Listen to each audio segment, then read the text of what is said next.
नमस्कार दोस्तों, हमारे चैनल में आपका एक बार फिर से स्वागत है।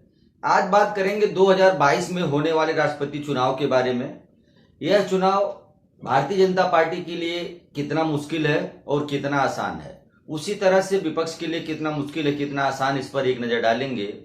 लेकिन इस समय चुनौती बीजेपी के सामने बड़ी नजर आ रही है, तो सवाल उठता है क्या 2022 के चुनाव में भारतीय जनता पार्टी अपने पसंद के कैंडिडेट को चुनाव जितवा पाएगी या नहीं जितवा पाएगी। आज इसी के बारे में एक नजर डालते हैं।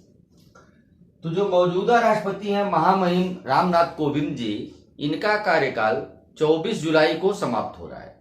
तो 24 जुलाई को कार्यकाल खत्म हो रहा है इनका, तो उसके पहले चुनाव संपन्न हो जाना आवश्यक है। राष्ट्रपति का चुनाव निर्वाचक मंडल द्वारा किया जाता है, जबकि मैं आपको बता दूं राष्ट्रपति का चुनाव एक जटिल प्रक्रिया है जिसको बोलते हैं एकल संक्रमणीय मत पद्धति, जिसके तहत ये चुनाव होता है। इसके बारे में कभी बाद में बात करेंगे, कोई दूसरा वीडियो बनाएंगे। आज केवल ये देखते हैं कि इस चुनाव में कौन कहां खड़ा है, यह चुनाव किसके पक्ष में जा सकता है और किसके खिलाफ जा सकता है। तो एनडीए 2017 के चुनाव में रामनाथ कोविंद को 65.65% वोट दिलाने में कामयाब रही थी। यानी बीजेपी उस चुनाव को एक बड़े अंतर से और बड़े आसानी से जीता था, जबकि यूपीए की कैंडिडेट रही मीरा कुमार को मात्र 34.35% वोट ही हासिल हो पाया था। जबकि ये बिहार से आती थी और बिहार के होने के बाद भी नीतीश कुमार उस समय आरजेडी के साथ गठबंधन में मुख्यमंत्री थे, फिर भी रामनाथ कोविंद को का साथ दिया था और बीजेपी के कैंडिडेट का सपोर्ट किया था। बीजेपी की आज स्थिति क्या है, इसको आज अब देखते हैं कि बीजेपी की क्या मुश्किल है, किस बार ये अपने पसंद के कैंडिडेट को चुनाव जिताने में इसको क्या मुश्किल आ रही है और क्यों आ रही है। तो अगर देखा जाए तो बीजेपी के पास लोकसभा और राज्यसभा में जो स्थिति है वो 2017 के मुकाबले काफी मजबूत हुई है। यानी 2017 में जो बीजेपी का कंडीशन था लोकसभा और राज्यसभा में, उससे इस समय बीजेपी मजबूत स्थिति में है। लेकिन 2017 में बीजेपी के पास 21 राज्यों में सरकार थी। 21 राज्यों में सरकार होने की वजह से विधायकों का संख्या बल इनके पास अधिक था, जिससे राष्ट्रपति के चुनाव में इनको कोई मुश्किल नहीं आई थी और आसानी से ये अपने पसंद के कैंडिडेट को राष्ट्रपति बनाने में सफल हुए थे। लेकिन आज की स्थिति यह है कि बीजेपी के पास मात्र 17 राज्यों में सरकार बची है, यानी 4 राज्य बीजेपी गंवा चुकी है। 4 राज्यों में जो बड़ा योगदान है उसमें महाराष्ट्र, राजस्थान, छत्तीसगढ़ और झारखंड जैसे राज्य बीजेपी के हाथ से निकल गए हैं, जिसकी वजह से आज की स्थिति ऐसी है कि ये किंतु परंतु की स्थिति पैदा हो गई है। अच्छा, एक बड़ा रीजन और ये भी है कि इनके सहयोगी इनसे नाराज हो गए हैं। जो 2017 में सहयोगी थे आज खिलाफ में खड़े हैं। उनमें से बड़ा नाम है शिवसेना, पीडीपी और अकाली दल। शिवसेना चूंकि उस समय बीजेपी के साथ गठबंधन में सरकार थी, इसलिए बीजेपी के साथ थी, और अभी वो दूसरे दलों के साथ सरकार चला रही है महाराष्ट्र में, इसके लिए वो बीजेपी के खिलाफ है। तो एक रीजन ये भी है।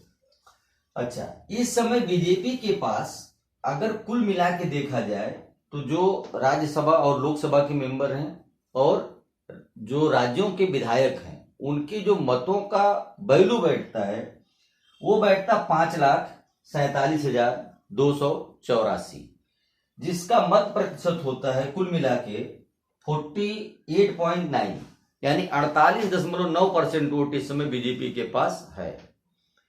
लेकिन राष्ट्रपति का चुनाव जिताने के लिए कम से कम 50% से अधिक वोट होना चाहिए, तब जब केवल 2 कैंडिडेट चुनाव मैदान में हो। अगर 3 चुनाव कैंडिडेट मैदान में है, 4 कैंडिडेट मैदान में है, तो फिर उसी हिसाब से उसकी स्थिति बदलती है। लेकिन 2 में 50% के पार होना चाहिए। तो बीजेपी की इस समय यही मुश्किल है कि इनके पास वोट परसेंट मात्र 48.9% है, जिसकी जरूरत 50 के पार है, तो यही मुश्किल बीजेपी की इस समय फंसी हुई है। अब देखते हैं विपक्ष कहां खड़ा है। अगर सारे विपक्षों को, राजनीति है अगर मगर सब चलता है, तो इसमें क्या, अगर सारे विपक्षों को एक साथ खड़ा कर दिया जाए, सारी बीजेपी के खिलाफ हो जाए, जैसा कि कभी काल आवाजें तो सुनाई देती हैं, लेकिन कभी ऐसा होता नजर आया नहीं है। तो अगर सारे विपक्ष एक साथ खड़े हो जाएं, तो इनके मतों का प्रतिशत हो जाता है 51.1%, यानी जिसको चाहे उसको राष्ट्रपति बना दें। बीजेपी बड़ी पार्टी होके ज्यादा विधायक लेके, ज्यादा एमपी एमएलए लेके साइड में, लेकिन विपक्ष जिसको चाहेगा उसको राष्ट्रपति बना देगा।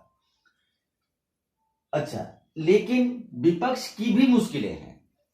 अब विपक्ष की क्या मुश्किलें हैं कि आपसी मतभेद के कारण एक बिखरा हुआ विपक्ष है देश में।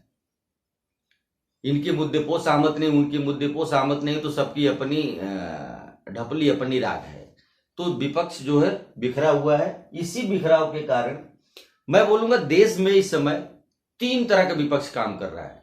अब आप बोलोगे अरे यार 3 तरह का विपक्ष कहां से आ गया, विपक्ष तो एक ही होता है, लेकिन ऐसा है नहीं। आप मेरी बात को समझिए, जो मैं कहना चाह रहा हूं उसमें विपक्ष किस तरह से 3 तरह का है, और ये किसी के लिए फायदे और किसी के लिए नुकसान कैसे कर रहा है, इसको देखिए। एक विपक्ष है कांग्रेस के साथ खड़ा हुआ विपक्ष, कि जो कांग्रेस बोल रही है उसको सपोर्ट कर रहा है, चाहे वो अच्छा बोल रही है चाहे खराब बोल रही है। उसमें कौन कौन है? उसमें है एक शिवसेना, एनसीपी, आरजेडी और छोटे मोटे दल और भी हैं, जिनके वोटों की प्रतिशत राष्ट्रपति के चुनाव में के लिए जो बैठती है 21%। 21% एक बहुत बड़ा परसेंटेज है राष्ट्रपति के चुनाव में। एक दूसरा विपक्ष जो दिखाई देता है वो होता है कांग्रेस विरोधी विपक्ष, यानी कांग्रेस के सुर से भी अलग बोलना, कांग्रेस के बातों में सहमत असहमत सब कुछ होना। तो उस विपक्ष में आते हैं टीएमसी, आप और समाजवादी पार्टी, जिसमें टीएमसी ममता बनर्जी,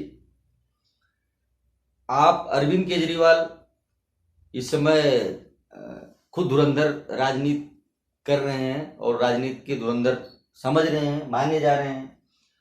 और समाजवादी पार्टी है जो अखिलेश सिंह यादव हिस्कोले खा रहे हैं, न इधर हो रहे हैं न उधर हो रहे हैं, तो राष्ट्रपति चुनाव में किधर होते हैं वो देखने की बात होगी।